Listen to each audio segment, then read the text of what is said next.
Good evening, welcome to BPO blogger. My name is Jagannath. How may assist today. अरे रुकिए, घबराइए नहीं। मैं वीडियो इंग्लिश में नहीं बनाने वाला हूँ। मुझे पता है हम भारतीयों की इंग्लिश बहुत कमजोर है, फिर भी हम भारतीयों को सारे काम इंग्लिश में ही करने होते हैं। हिंदी सिर्फ और सिर्फ हमें क्रिकेट की कमेंट्री तक ही अच्छी लगती है। वैसे भी इंटरनेट का जमाना है जहाँ पर चीजें हाय हाउ आर यू से शुरू होती हैं और बाय गुड बाय पे खत्म। नमस्कार और धन्यवाद हमें सिर्फ और सिर्फ प्लेटफॉर्म पर और यूट्यूब के वीडियो में ही अच्छे लगते हैं। आज से 5 साल पहले जब मैंने नौकरी करने की शुरुआत की थी तब पता चला कि इंग्लिश बोलने आना और लिखने आना कितना जरूरी है। क्योंकि मैं हिंदी मीडियम से था और मेरी इंग्लिश कमजोर थी, पर कोई नहीं, मैंने सोचा कि धीरे धीरे लोगों के साथ काम करते करते मैं भी सीख जाऊंगा इंग्लिश बोलना और लिखना। पर जब लोगों के साथ काम करना शुरू किया तो पता चला कि सबका यही हाल है। हर कोई मेल पर डियर सर, रिस्पेक्टेड सर लिख रहा है ताकि किसी को पता ना चल जाए कि उन्हें इंग्लिश बोलना नहीं आता। हर कोई सिर्फ अपनी इस कमजोरी को छुपाने की कोशिश कर रहा है। पर कोई नहीं, फिर भी मैंने सोचा कि धीरे धीरे चीजें ठीक हो जाएंगी, धीरे धीरे चीजें बदल जाएंगी। नौकरी करते हुए मुझे मार्केट में 5 साल से अधिक का समय हो चुका है। आज मैं एक टीम लीडर बन चुका हूँ। 300 से ज्यादा बच्चे मेरे साथ काम करते हैं। 25 से 50 बच्चे हर महीने इंटरव्यू के लिए आते हैं।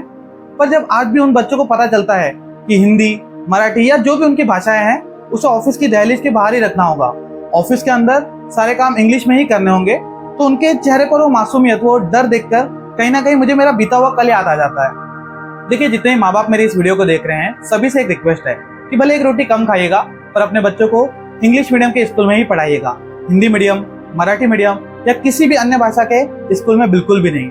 मदरसे में तो बिल्कुल भी मत पढ़ाइएगा। देखिए, नॉर्मल सा कैलकुलेशन है, अगर आप समझने की कोशिश करें, आपका बच्चा जब किसी अन्य भाषा के स्कूल में पढ़ता है तो सिर्फ वो 1ली से 10वीं तक ही पढ़ता है।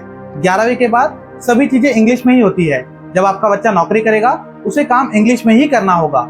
तो जब आपका बच्चा और कोई इंग्लिश मीडियम का बच्चा किसी इंटरव्यू में या किसी रेस में है तो वो इंग्लिश मीडियम का बच्चा आपके बच्चे से बहुत आगे निकल जाएगा। तो वास्तविकता को अपनाने की कोशिश करें और थोड़ा सा समझने की कोशिश करें कि हम भारतवासी है। भारत की पॉपुलेशन बहुत ज्यादा है और उसके कंपैरिजन में हमारे पास जॉब बहुत कम है। और इसके ठीक विपरीत बाहर देश में पॉपुलेशन बहुत कम है और उनके पास जॉब बहुत ज्यादा है। तो हम बाहर देश के जॉब को इंडिया में लेके आते हैं। जब उनका काम हम भारत में लेके आएंगे तो हमें उनकी भाषा में ही उनका काम करके देना होगा। तो सभी से रिक्वेस्ट है कि रियलिटी को अपनाने की कोशिश करें। और जो पॉलिटिशियंस हैं जो कि कहते हैं हिंदी में बात कीजिए, मराठी में बात कीजिए, कभी गूगल पर सर्च कीजिए कि उनके बेटा या उनकी बेटी किस स्कूल में पढ़ते हैं। आधे से ज्यादा पॉलिटिशियंस के बच्चे तो भारत में पढ़ाई ही नहीं करते हैं, वो बाहर देश में अपनी पढ़ाई पूरी करते हैं। मैं महाराष्ट्र में रहता हूँ, मेरे कई दोस्त हैं जो कि कहते हैं महाराष्ट्र में रहना है तो मराठी बोलना होगा, और यही लोग ऑफिस में इंग्लिश में बात करते हैं ताकि जल्दी से जल्दी प्रमोशन मिल जाए। देखिए, अगर कहीं ना कहीं हमारा एजुकेशन सिस्टम भी बहुत कमजोर है। 10 साल स्कूल और 5 साल कॉलेज करने के बाद भी जब एक बच्चा इंटरव्यू क्लियर करके काम करने आता है तो उसे नॉर्मल इंग्लिश में बात करने के लिए भी स्क्रिप्ट फॉलो करनी पड़ती है। एक बच्चा अपना रिज्यूमे तक अच्छे से नहीं बना पाता है 15 साल पढ़ाई करने के बाद। देखिए, हमारा एजुकेशन सिस्टम बच्चों के लिए मिड डे मील तो अवेलेबल करा देता है, पर वही बच्चा जिंदगी में अपने लिए और अपने परिवार के लिए मील किस तरह कमाएगा ये बताना भूल जाता है।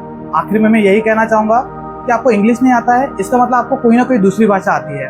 तो अपनी उस मातृभाषा को दिल से प्यार कीजिए और दिमाग से इंग्लिश भी पढ़ लीजिएगा। क्योंकि जब घर से नौकरी करने के लिए बाहर निकलेंगे तो इंटरव्यू में आपसे वही टिपिकल सवाल पूछा जाएगा इंग्लिश में, टेल मी अबाउट योरसेल्फ।